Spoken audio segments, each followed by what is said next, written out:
Hello everyone, welcome to IQ Tab. Let's start with the editorial discussion for 29th of December. First of all, let's understand what all editorials we have to discuss today. सबसे पहले we'll talk about the anti-dumping duty that has recently been imposed on 5 products of Chinese goods. ठीक है, 5 Chinese good के ऊपर recently anti dumping duty India ने impose किया है, तो इसके पर्सपेक्टिव में एक एडिटोरियल आया हुआ है, हम इसे समझेंगे. Second will talk about Afghanistan का एक इशू है, जो अफगानिस्तान के अंदर जितने भी ह्यूमैनिटेरियन क्राइसिस चल रहा है उसमें गल्फ कोऑपरेशन काउंसिल के जो मेंबर्स हैं, गल्फ कंट्रीज जो हैं, वो अपना इन्फ्लुएंस कैसे इस कंट्रीज के अंदर इंक्रीज करना चाहती है. और साथ ही साथ पाकिस्तान ने रिसेंटली जो OIC यानी कि ऑर्गेनाइजेशन ऑफ इस्लामिक कोऑपरेशन का मीटिंग हेल्ड किया था, उसके पर्सपेक्टिव में हम इस पर्टिकुलर एडिटोरियल को समझने की कोशिश करेंगे. बाकी जितने भी एडिटोरियल्स हैं, या तो देखिए ये वैक्सीन के ऊपर इसको हमने ऑलरेडी काफी इसके बारे में बात कर रखी है, ठीक है. बाकी जितने भी एडिटोरियल्स हैं वो सारे थोड़ा सा पॉलिटिकल पॉइंट ऑफ व्यू से लिखे हुए हैं, इसलिए हमारे लिए इंपॉर्टेंट नहीं है. और साथ ही साथ जो इंडियन एक्सप्रेस के एडिटोरियल्स है वो भी आज हमारे लिए उतने इंपॉर्टेंट नहीं है, ठीक है. तो आज हमें सिर्फ 2 एडिटोरियल्स को डिस्कस करना है. Okay, let's move on to the first one that we have to discuss. It is about anti dumping duty. देखिए कॉन्टेक्स्ट हमें पता है, कॉन्टेक्स्ट ये है कि रिसेंटली चाइना के टोटल 5 प्रोडक्ट्स के ऊपर रिसेंटली एंटी डंपिंग ड्यूटी लगाई गई है. नाउ आपको याद होगा कि जो एंटी डंपिंग ड्यूटी होती है उसको रिकमेंड कौन करता है? रिकमेंड करता है DGTR यानी कि directorate general of trade remedies नाम की एक बॉडी होती है जो इसको रिकमेंड करती है. और फाइनली जो फाइनेंस मिनिस्ट्री है, मिनिस्ट्री ऑफ फाइनेंस के अंदर एक बॉडी होती है, मतलब एक ग्रुप होता है जिसका नाम होता है central board of indirect taxes and customs. ठीक है, तो आपको सबसे पहले ध्यान रखना है जो इनडायरेक्ट टैक्सेस का बॉडी है वो यहाँ पे एंटी डंपिंग ड्यूटीज लगाता है. ठीक है, तो रिसेंटली 5 चीजों पर 5 प्रोडक्ट्स के ऊपर लगाई गई हैं. नाउ जितने भी 5 प्रोडक्ट्स थे जिसके ऊपर एंटी डंपिंग ड्यूटीज लगाई गई हैं, इसका इन्वेस्टिगेशन पिछले 1 साल से मतलब ऑलरेडी हो रहा था. मतलब सितंबर 2020 के अंदर इसका इन्वेस्टिगेशन स्टार्ट हुआ था and it took almost 1 year for India to realise कि इसका जो प्राइस है वो हमारे मार्केट प्राइस से बहुत कम है. यहाँ पर आपको समझना यह है कि देखिए जब सितंबर 2020 में जब इस पर्टिकुलर चीज का मतलब इन्वेस्टिगेशन स्टार्ट हुआ था, तो तब से लेकर के सितंबर 2020 से लेकर दिसंबर 2021 के बीच में मतलब ऑलमोस्ट 14 मंथ्स तक जितने भी हमारे इंडिया के जितने भी वो पर्टिकुलर जिससे एल्यूमिनियम का था एंड जितने भी RN2 का था, ठीक है, जितने भी प्रोडक्ट्स थे जिसके ऊपर एंटी डंपिंग ड्यूटी अभी रिसेंटली लगाई गई है, उन सब के जितने मैन्युफैक्चर थे उनको काफी नुकसान हुआ था पिछले 14 मंथ्स के अंदर. ठीक है, तो हमें पहली बात तो हमें ये जो पर्टिकुलर स्टेप था बहुत पहले लेना चाहिए था. ठीक है, तो हम इसे समझते हैं. देखिए this is based on DGTR ने रिसेंटली फाइंड आउट किया है कि जो चाइना है वो अपने इन पर्टिकुलर चीजों का डंपिंग कर रहा है, और चाइना के अलावा बहुत सारी और भी कंट्रीज थी जो डंप कर रही थी, उन सबके ऊपर रिसेंटली एंटी डंपिंग ड्यूटीज लगाई गई है. एक टाइप का प्रोटेक्शन मतलब प्रोटेक्ट करने के लिए एक ड्यूटी यानी कि एक टैरिफ लगाई जाती है जो कि हमारे पर्टिकुलर मैन्युफैक्चरर्स जो है, हमारे मैन्युफैक्चरर्स उनको बचाने के लिए लगाया जाता है. नाउ ये एक WTO के द्वारा सैंक्शन किया हुआ रेमेडी है. इसका मतलब है WTO इसको पूरी तरीके से सैंक्शन करता है, पूरी तरीके से मानता है कि किसी भी पर्टिकुलर कंट्री के अंदर अगर कोई सामान कोई सेकंड कंट्री डंपिंग करती है तो वहां पर अपनी कंट्री को डोमेस्टिक प्रोडक्ट्स को बचाने के लिए वो कंट्री सामने वाले कंट्री के ऊपर एंटी डंपिंग ड्यूटीज लगा सकता है. ठीक है, तो ये पूरी तरीके से एक्सेप्टेबल है. नाउ लेकिन देखा गया ये है कि पिछले कुछ सालों में जो एंटी डंपिंग ड्यूटी है वो इंडिया के लिए एक ट्रेड वेपन की तरह यूज होना स्टार्ट हो गया है. मतलब इंडिया किसी भी पर्टिकुलर कंट्री के अगेंस्ट बहुत ज्यादा एंटी डंपिंग ड्यूटीज लगाना स्टार्ट कर देता है. ठीक है, मतलब लगाना स्टार्ट करता है, स्पेशली जो चाइनीज इंपोर्ट्स हैं उनके अगेंस्ट तो इंडिया ने बहुत ज्यादा एंटी डंपिंग ड्यूटीज लगा रखा है. फरवरी 2020 के अंदर जो लास्ट टाइम रिपोर्ट आई थी उसके अनुसार ये पाया गया था कि अराउंड 90 चाइनीज प्रोडक्ट्स ऐसे हैं जिसके ऊपर इंडिया ने ऑलरेडी एंटी डंपिंग ड्यूटीज लगा रखी है 5 साल के लिए. और साथ ही साथ 24 ऐसी चाइना स्पेसिफिक चीजें हैं जिसके ऊपर एंटी डंपिंग की बातें चल रही है, मतलब इन्वेस्टिगेशन चल रहा है. तो आप देख सकते हैं 100+ ऐसी चीजें हैं जो चाइना इंडिया को एक्सपोर्ट करता है और इंडिया उसके ऊपर अपनी मार्केट को मतलब बचाने के लिए वहां पर एंटी डंपिंग ड्यूटीज लगा रहा है. Now it has both pros and cons. Pros क्या है? ऑब्वियसली जो हमारा डोमेस्टिक मार्केट है उसको हम पूरी तरीके से एक्सपोज नहीं कर सकते हैं चाइनीज सामान के सामने अगर चाइनीज यहाँ पर अनफेयर ट्रेड प्रैक्टिसेस यूज कर रहे हैं. तो मतलब अगर एक सामान 10 रुपए का है और इंडिया में अगर वो 7 रुपए में बेचने की कोशिश कर रहे हैं तो इस चीज में इंडिया ऐसा नहीं कर सकती कि इनको अलाउ कर देगी. इसके अगेंस्ट एंटी डंपिंग ड्यूटीज लगानी जरूरी है. लेकिन साथ ही साथ कॉन्स ये हैं कि इंडिया को यहां पर खुद इतना रिलायबल होना पड़ेगा कि इंडिया को किसी और कंट्री से इंपोर्ट करने की जरूरत ना पड़ी. देखिए इंडिया के अंदर वो 7 रुपए का सामान इसलिए बेच रहा है ना बिकॉज इंडिया के अंदर उसकी डिमांड है ना. डिमांड अगर डिमांड ही नहीं होगी, मतलब देखिए इतनी डिमांड है बट इंडिया उतनी सप्लाई नहीं कर पा रहा है, इसलिए इंडिया को बाहर से इंपोर्ट करना पड़ रहा है. अगर इंडिया उतना सप्लाई करना स्टार्ट कर दे तो ऑब्वियसली इंडिया को इन सब चीजों का इंपोर्ट करने की जरूरत नहीं पड़ेगा. तो ऑब्वियसली इन सबसे क्वेश्चन आते हैं. देखिए जितनी मर्जी ये स्पेसिफिक ट्रेड रेमेडी हो, मतलब जितना मर्जी ये यूजफुल हो कि एंटी डंपिंग लगानी अच्छी बात है, लेकिन इसके बावजूद कुछ क्वेश्चन से रेज करता है. सबसे पहली बात तो यह है कि एक रिफ्लेक्सिव एक्शन होता है. मतलब अगर चाइना हमारी इस चीज पे लगाएगा तो बदले में हम भी लगा देते हैं. ठीक है, मतलब एक टाइप का रिफ्लेक्सिव एक्शन की तरह काम करता है. स्पेशली अगर ऐसा कोई भी डोमेस्टिक प्रोडक्ट हो जिसका प्रोडक्शन इंडिया के अंदर बहुत ही लार्ज और इंटेंसिवली होता है, उस चीज को बचाने के लिए इंडिया ऐसे स्टेप्स लेता है. ठीक है, मतलब उस पर्टिकुलर प्रोडक्ट में अगर कोई और कंट्री यहाँ पर अगर आके इंडिया के अंदर आके डंपिंग कर रहा हो तो उसके अगेंस्ट एंटी डंपिंग लगा दिया जाता है.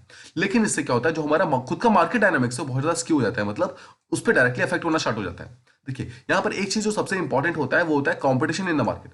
एक पर्टिकुलर मार्केट बहुत ही एफिशिएंटली तभी काम कर सकता है अगर उसमें कंपटीशन अच्छा हो तो. देखिए इसको हम एग्जांपल के फॉर्म में समझते हैं. जस्ट सपोज सेम पेन का अगर हम एग्जांपल लेते हैं, ठीक है, अगर एक पेन है, मान लीजिए वो पेन का प्राइस 10 रुपीज है, बोथ इंडिया और चाइना दोनों के बीच में, ठीक है, इंडिया में भी और चाइना में दोनों में इसका जो प्राइस है वो 10 रुपए का एक पेन मिलता है। नाउ जस्ट सपोज कि इस पेन की जो भी क्वालिटी है वो इंडिया में उसको 10 रुपए में बेचा जाता है, ठीक है, और चाइना के अंदर भी 10 रुपए में इसको बेचा जाता है। तो पॉइंट इज कि अगर इस पर्टिकुलर मैन्युफैक्चरिंग कंपनी को जो इसको पेन बनाता है वो कभी इस चीज को इंक्रीज करने की कोशिश नहीं करेगा, इसकी एफिशिएंसी को या फिर इसके क्वालिटी को इंक्रीज करने की कोशिश नहीं करेगा, अगर इसे कंपटीशन नहीं आएगा किसी और कंपनी से, तो ठीक है। अब देखिए अगर चाइना यहां पर आकर यही सेम सामान 7 रुपए में बेचना स्टार्ट करेगा तो ऑब्वियसली क्या है, देखिए जब तक सितंबर 2020 से लेकर के आप दिसंबर 2021 तक तो इनको सेम प्राइस पे बेचना पड़ा था, मतलब इंडिया का जो प्राइस था वो महंगा था एज कंपेयर टू चाइनीज। तो पॉइंट इज कि यहां पर जो इंडियन कंपनीज है वो अपनी क्वालिटी को इंप्रूव करने की कोशिश करेगी और अपने प्राइस को कम करने की कोशिश करेगी, ठीक है। तो यहां पर देख रहे हैं आप, यहां पर एफिशिएंसी बढ़ेगी हमारी खुद की कंपनीज की। तो दूसरे कंट्री से अगर हम इंपोर्ट लेते हैं और भले ही थोड़े सस्ते ही क्यों ना हो, ठीक है, मतलब ऑल्दो यस डंपिंग नहीं होनी चाहिए। डंपिंग का सीधा सा मतलब है कि जितने रुपए में वो खुद अपने सामान बेचते हैं उससे कम में नहीं बेचना है इंडिया के अंदर। आप अगर आप 10 रुपए में बेचते हो तो इंडिया के अंदर भी आप 10 रुपए में आके बेचो, that is good. But point is कि अगर वो आकर ऐसा करते हैं तो इंडिया के अंदर कॉम्पिटिशन बढ़ेगा तो ऑब्वियसली जो इंडिया की खुद की मार्केट होगी ना वो इंप्रूव होगी, बिकॉज इंडिया खुद ही उस चीज को बेटर करना चाहेगा, अपनी क्वालिटी को, अपने प्राइस को कम करना चाहेगा और क्वालिटी को इंप्रूव करना चाहेगा, ठीक है।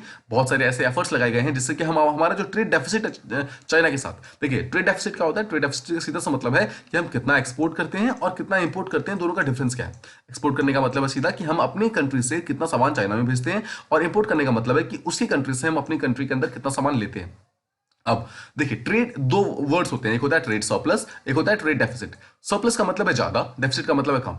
तो सरप्लस का सीधा सा मतलब है कि अगर हम ज्यादा एक्सपोर्ट करें, मतलब अपना सामान ज्यादा बाहर बेचेंगे तो क्या होगा, पैसा अंदर आएगा, ठीक है। देखिए डॉलर मतलब जो इंडियन रुपीज है वो अंदर आएंगे, और माइनस इंपोर्ट यानी कि जितना सामान हम अंदर करेंगे, मतलब जितना सामान हम इंपोर्ट करेंगे, मतलब जितना सामान हम खरीदेंगे उतना पैसा हमारा बाहर जाएगा, राइट, उतना पैसा हमारा बाहर जा रहा है। तो आई होप आपको समझ आ रहा होगा, जितना हम ज्यादा एक्सपोर्ट करेंगे उतना ज्यादा पैसा हमारी कंट्री के अंदर आएगा, और जितना ज्यादा हम इंपोर्ट करेंगे उतना ज्यादा पैसा हमारी कंट्री से बाहर जाएगा। तो अगर हम एक्सपोर्ट ज्यादा करते हैं इसका मतलब है कि हमारी कंट्री के अंदर जो पैसा है वो ज्यादा अंदर आएगा, इससे क्या होगा, ट्रेड सरप्लस होगा। सरप्लस का मतलब है हमारी कंट्री के अंदर ज्यादा पैसा आ रहा है। लेकिन ट्रेड डेफिसिट का सीधा सा मतलब है कि अगर हम इंपोर्ट ज्यादा करते हैं, देखिए अगर इंपोर्ट करेंगे तो क्या होगा, पैसा हमारा बाहर जाएगा, बाहर की तरफ जाएगा, मतलब चाइना के अंदर जा रहा है।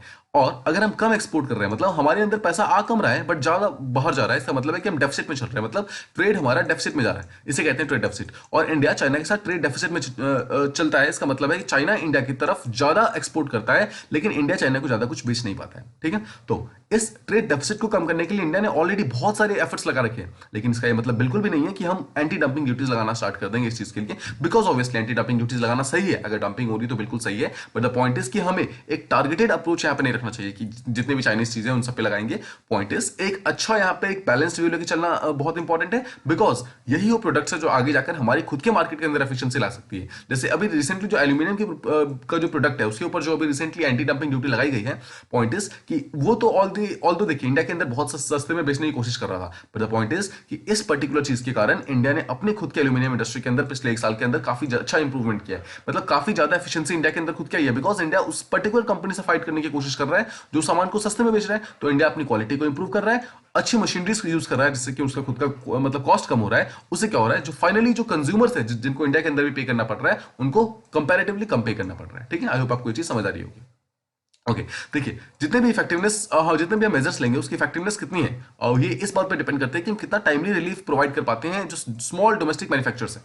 जितने भी देखिए जैसे वो कंपनी थी, जैसे कोई मान लीजिए पेन बनाने की कंपनी थी, अगर उसको 1 साल के बाद आप कोई हेल्प करते हो तो बहुत ज्यादा फायदेमंद नहीं होगा, राइट। उसको अगर आज प्रॉब्लम हो रही है तो उसको जल्दी से जल्दी आपको हेल्प करना है। तो पॉइंट इज देखिए कितने ही दिनों से चाइना ने डंपिंग करनी, मतलब चाइना लगातार डंपिंग कर रहा है, बट द पॉइंट इज सितंबर 2020 के अंदर ये चीज इन्वेस्टिगेशन स्टार्ट हुआ था और दिसंबर 2021 के अंदर ऑलमोस्ट 14-15 मंथ्स के बाद जाकर जो हमारा डीजीटीआर है, director general for trade remedies है, वो अब जाकर इसको रिकमेंड कर रहा है कि इसके ऊपर एंटी डंपिंग ड्यूटीज लगाओ। ये कंपैरेटिवली गलत है, लेकिन इसका रीजन ये है कि उसके यहाँ पे पर्सनल क्रंच चल रहा है। पर्सनल क्रंच का सीधा सा मतलब है कि नंबर ऑफ जो ऑफिसर्स है, फिर नंबर ऑफ पीपल जो डिजिटल के अंदर है वो लगातार धीरे धीरे कम हो रहे हैं, ठीक है। वहां पर वैकेंसीज है, उसके कारण यहाँ पर प्रॉपर डिसीजंस नहीं लिए जा पा रहे टाइम से।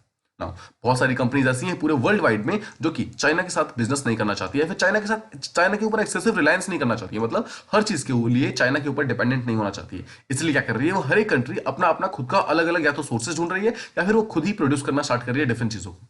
इससे क्या हो रहा है, देखिए चाइना का जितना भी सामान था, देखिए चाइना का मान लीजिए 100 चीजें पहले प्रोड्यूस होती थी, और वो मान लीजिए अलग अलग कंपनीज में जाती थी। अब जैसे सपोज इस कंपनी ने लेना बंद कर दिया, इस कंपनी ने लेना बंद कर दिया, तो चाइना के पास क्या ऑप्शन है, यही 100 चीजें अब वो इस और इस कंपनी के अंदर देना स्टार्ट कर देगा। मतलब पहले जो जितना सामान वो 4 कंपनी के अंदर बेचता था, मतलब जितना सामान वो 4 कंपनी के अंदर भेजता था, अब वो सारा सामान 2 कंट्री के अंदर भेजना स्टार्ट कर देगा या फिर 2 कंपनी के अंदर भेजना स्टार्ट कर देगा।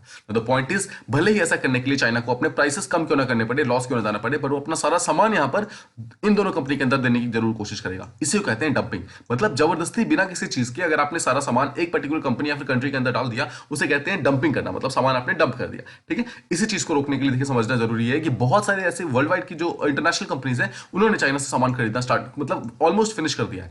अब India is one of the countries जो अभी भी चाइना के साथ ट्रेड करता है, तो चाइना डेफिनेटली कोशिश करेगा। देखिए बिकॉज चाइना के पास सरप्लस है सामान का, राइट, चाइना के पास बहुत सारा सामान है, तो ऑब्वियस सी बात है कि बहुत सारा सामान जो होगा डंप किया जाएगा इंडिया के अंदर। ठीक है, तो इस चीज के लिए इंडिया को अभी से ही रेडी होने की जरूरत है, और जो भी हमारे ट्रेड डिफेंसेस है उस चीज को इन टाइम इंप्रूव करने की जरूरत है, ताकि हम अपने जो भी हमारा ट्रेड डेफिसिट चल रहा है चाइना के साथ, उसको हम पूरी तरीके से खत्म करें और अपने जो एक्सपोर्ट है टू चाइना और या फिर डिफरेंट कंट्रीज, उसको धीरे धीरे इंप्रूव करें, इंक्रीज करें। आई होप आपको पहला जो आइटोरियल है प्रॉपर्ली समझ आ गया होगा। नाउ जो सेकंड टॉपिक हमें समझना है, this is very important. Basically हम अफगानिस्तान के इशू के बारे में बात करने वाले हैं, but with the perspective of Arab gulf countries. देखिए अगर आपका पॉलिटिकल साइंस ऑप्शनल है तो ये आइटोरियल आपके लिए बहुत इंपॉर्टेंट हो सकता है। ठीक है, स्पेशली जो पेपर 2 होता है हमारा, जो कि इंटरनेशनल पॉलिटिक्स का है, उसके मतलब उस पर्टिकुलर पर्सपेक्टिव से ये बहुत ही इंपॉर्टेंट आइटोरियल है। ठीक है, आपको इसको बहुत ध्यान से समझना है। देखिए दिसंबर 19 को क्या हुआ था, 2 इंपॉर्टेंट चीजें हुई थी।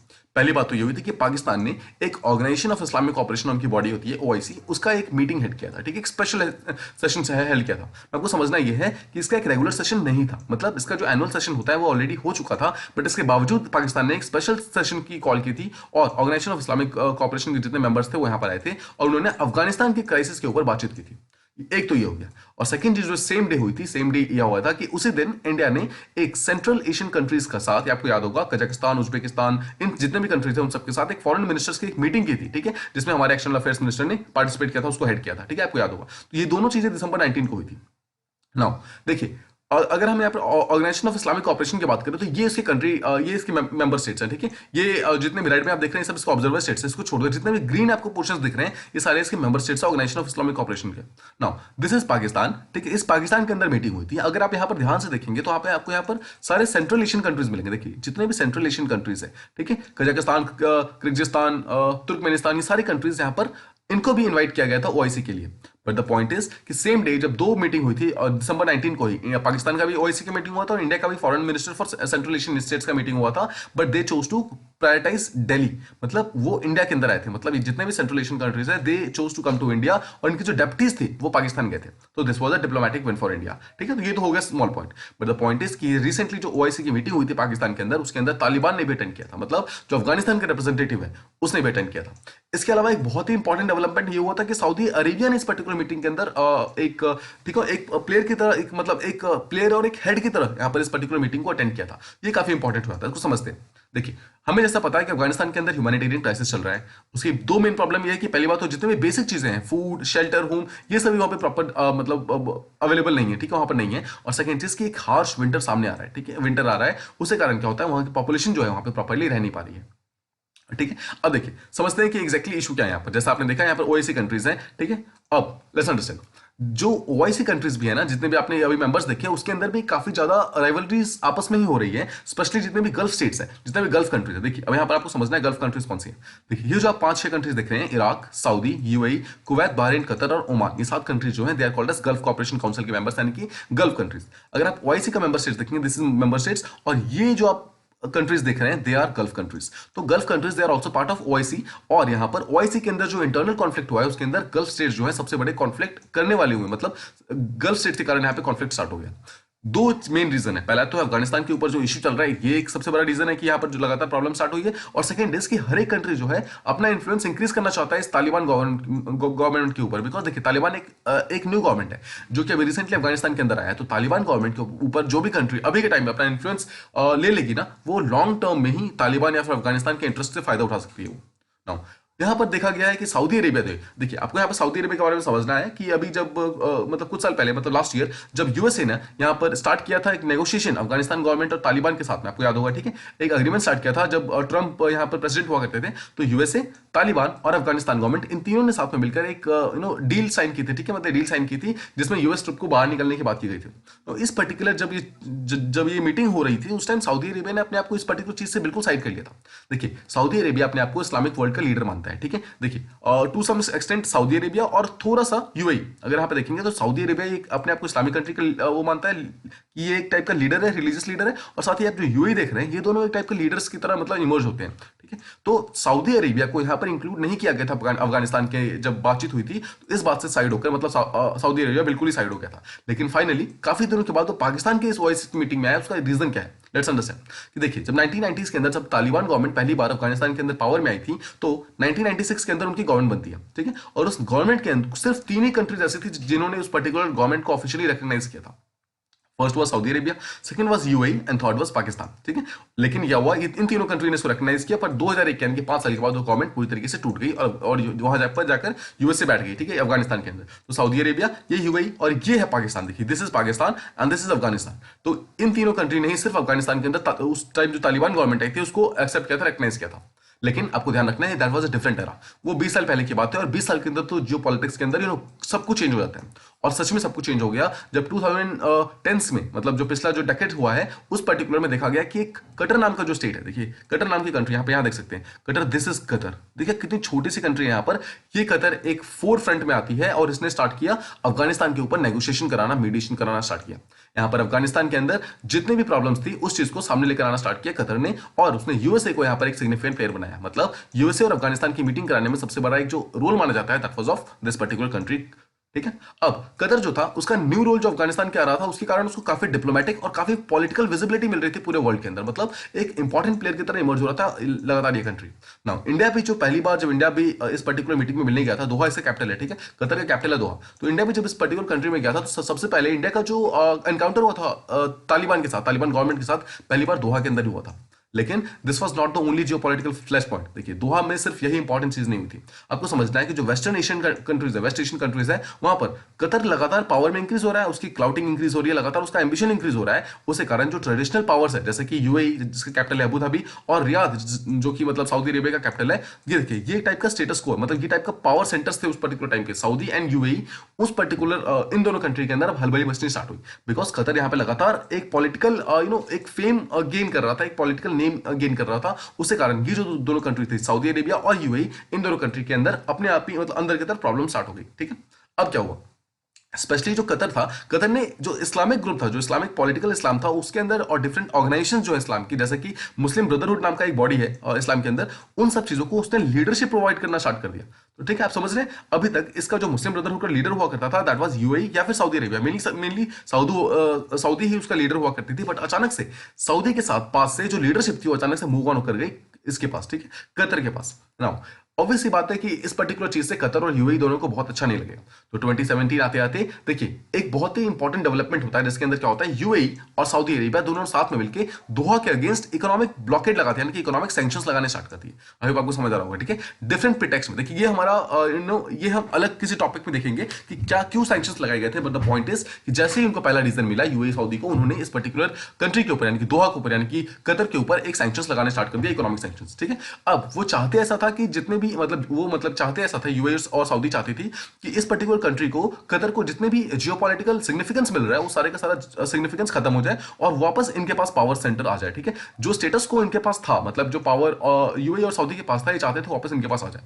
और 2017 के अंदर जो लगाया गया, फाइनली यूएसए की हेल्प से 2021 के अंदर ये चीज खत्म होती है। इसको भी हम अलग से समझेंगे कि क्यों हुआ था और क्यों हटाया गया था। लेकिन आपको समझना यह है कि इस 4 साल में कतर को एक बात समझ आ गई कि आगे जाकर यूएई और सऊदी से आप डायरेक्टली नेगोशिएट नहीं कर सकते, मतलब इनके साथ डायरेक्टली डील नहीं कर सकते। इसलिए इसने अपने अंदर कुछ फंडामेंटल चेंजेस लाने स्टार्ट किए, मतलब इसने अपना इंटरनेशनल रिलेशनशिप जो था वो इंप्रूव करना स्टार्ट किया विद इन द जितने भी अरब गल्फ कंट्रीज थे उसके अंदर ही इसने एक अलग से पावर सेंटर बनाना स्टार्ट कर दिया और कतर धीरे धीरे माइग्रेट होने लगा। मतलब इसका जो पावर सेंटर पहले सऊदी और यूएई के साथ मतलब इसके अच्छे रिलेशनशिप थे वो धीरे धीरे मूव ऑन करने लगे towards Turkey and Iran. Now इस पर्टिकुलर मैप में देखिए, यहां पर आप देखेंगे दिस इज कतर, ठीक है। कतर के अच्छे रिलेशनशिप थे सऊदी के साथ भी और कतर के अच्छे रिलेशनशिप थे यूएई के साथ भी। लेकिन जब कतर को पॉलिटिकल सिग्निफिकेंस मिलनी स्टार्ट होती है तो सऊदी भी और यूएई भी दोनों ही इसके अगेंस्ट इकोनॉमिक सैंक्शंस लगाते हैं। कतर को एक बात समझ आ गई, देखिए ऑल्दो अपने नेबर्स को चेंज नहीं कर सकता है, बट इसके साथ बहुत अच्छी रिलेशनशिप वो नहीं रख सकता है इन फ्यूचर। प्लस वो एक्सपेक्ट भी नहीं कर सकता है कि हमेशा इसके रिलेशनशिप अच्छे रहेंगे। तो कतर ने यहां पर दो न्यू कंट्री के साथ रिलेशनशिप को इंप्रूव किया। फर्स्ट वॉज ईरान और सेकंड वॉज टर्की। ना आपको ध्यान रखना है, ईरान और टर्की दोनों ही एक टाइप के पावर सेंटर्स हैं जो लगातार सऊदी के अगेंस्ट बैठे रहते हैं, ठीक है। मतलब सऊदी के अगेंस्ट जो पावर एक ग्रुप है गल्फ ऑपरेशन, मतलब गल्फ कंट्री के बीच में, दैट इज एक रिलेशनशिप है बिटवीन ईरान एंड टर्की। इसी दोनों कंट्री के साथ ऑटोमेटिकली कतर का जो इन्फ्लुएंस है वो धीरे धीरे इंक्रीज होने लगा। और अभी के टाइम में रिलेशनशिप इतना इंप्रूव हो चुका है कि कतर और टर्की जो है, इन दोनों कंट्री ने साथ में मिलकर अफगानिस्तान के अंदर कुछ एयरपोर्ट्स को साथ में ऑपरेट करने की बात की जा रही है। मतलब इतनी अच्छी रिलेशनशिप हो गए हैं कि दोनों साथ में मिलकर बिडिंग कर रहे हैं, ठीक है। अभी आपको ये चीज समझ आ गई होगी कि एग्जैक्टली क्या हो क्या रहा है। नाउ जितने भी गल्फ कंट्रीज है वहां पर कतर जो है माना जा रहा है कि it is punching above its weight. इसका मतलब है कि जितना वो कर सकता था ना, उससे आगे जाकर उसने काफी चीज करने की कोशिश की है।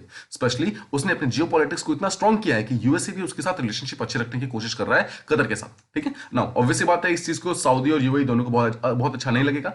इसी चीज के लिए वापस अपने पावर सेंटर को गेन करने के लिए, मतलब वापस अपने पावर को गेन करने के लिए सऊदी अरेबिया यहां पर पाकिस्तान के पास वापस आया है। और उसने इस ओआईसी की जो स्पेशल सेशन अभी रिसेंटली जिसके बारे में हमने बात की, उस पर्टिकुलर सेशन में वापस आया, ठीक है। As a leader kind of वो वापस आया।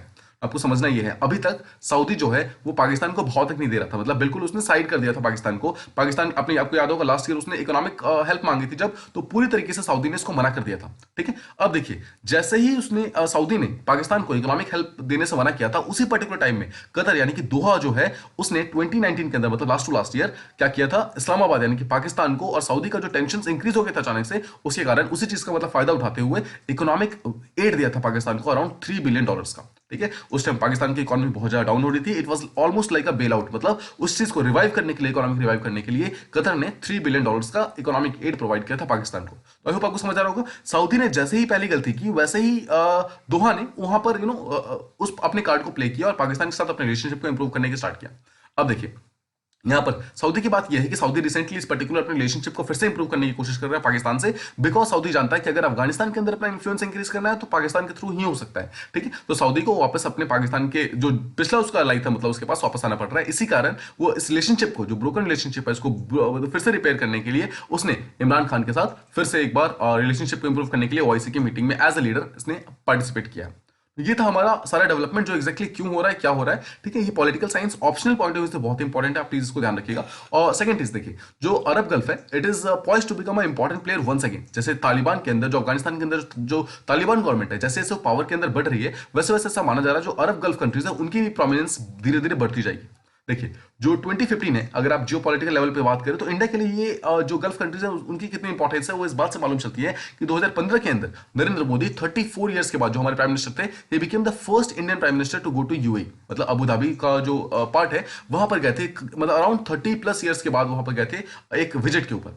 इसके अलावा देखिए 2015 में गए और माना जा रहा है कि 2022 के अंदर, यानी कि नेक्स्ट ईयर, जो फर्स्ट विजिट होने वाली है मिस्टर मोदी की, पीएम मोदी की, वो अबू धाबी यानी कि यूएई के अंदर होने वाली है। तो आप समझ रहे हैं यहाँ पर जो गल्फ कंट्रीज है उनके साथ रिलेशनशिप को इंडिया भी इंप्रूव करना चाहता है। ओवर द पास्ट डेकेड, पिछले जो 10 साल हुए हैं, उसमें देखा जा रहा है कि India has recognise the importance of middle powers, जैसे कि जो अरब गल्फ कंट्रीज है, बिकॉज देखिए जो ग्लोबल पावर है वो लगातार धीरे धीरे चेंज हो रहा है। Now USA is not the only political power जो कि पूरे वर्ल्ड के अंदर है, उसके अलावा और भी बहुत सारे पावर सेंटर धीरे धीरे इमर्ज हो रहे हैं। नाउ आपको ध्यान रखना है, जो पावर सेंटर इमर्ज हो रहे हैं वहां पर एक इंडिविजुअल कंट्री फिर से उस तरीके का पावर बना ले या फिर हेजेमनी बना ले, वो बहुत ही मुश्किल है। माना जा रहा है, ऐसा जो जितने भी पॉलिटिकल साइंटिस्ट है उनका ऐसा कहना है कि हो सकता है कि जो नेक्स्ट जो पावर सेंटर बनेगा वो एक कंट्री का ना होकर वो मल्टी कंट्री अप्रोच का होगा। मतलब का सीधा सा मतलब ये है कि जो मल्टीपल कंट्री है वो एक साथ में मिलकर एक रीजनल पावर बेसिस बनाएगी, and that will be kind of a power centre for the globe, ठीक है। तो इस चीज के लिए इंडिया जो है अपने जो आसपास के नेबर्स हैं, ठीक है, आपको याद होगा कुछ दिनों पहले जो सेंट्रल एशियन कंट्रीज हैं उनके साथ हमने रिलेशनशिप को इंप्रूव करने की कोशिश की। जो आसियान कंट्रीज जो हमारे ईस्टर्न साइड में, उनके साथ हम रिलेशनशिप को इंप्रूव कर रहे हैं, सार्क कंट्री के साथ कर रहे हैं, बिम्स्टेक कंट्री के साथ कर रहे हैं, और सिमिलरली जितने भी गल्फ कॉर्पोरेशन काउंसिल यानी कि गल्फ कंट्रीज हैं उनके साथ भी हम अपने रिलेशनशिप को इंप्रूव करने की कोशिश कर रहे हैं, ठीक है। ये हमारा आज का एडिटोरियल को हमने प्रॉपर्ली समझा, डिस्कस किया। अगर आपको सारे पॉइंट समझ आ गए हैं तो दैट इज वेल गुड। अगर आपको कोई भी डाउट है तो आप उसको कमेंट बॉक्सेस में दे सकते हैं, मतलब अपने डाउट्स को लिख सकते हैं, मैं उसको जल्दी से जल्दी रिप्लाई करने की पूरी कोशिश करूंगा। If you like the video, please do like, share and subscribe, and thank you so much for listening.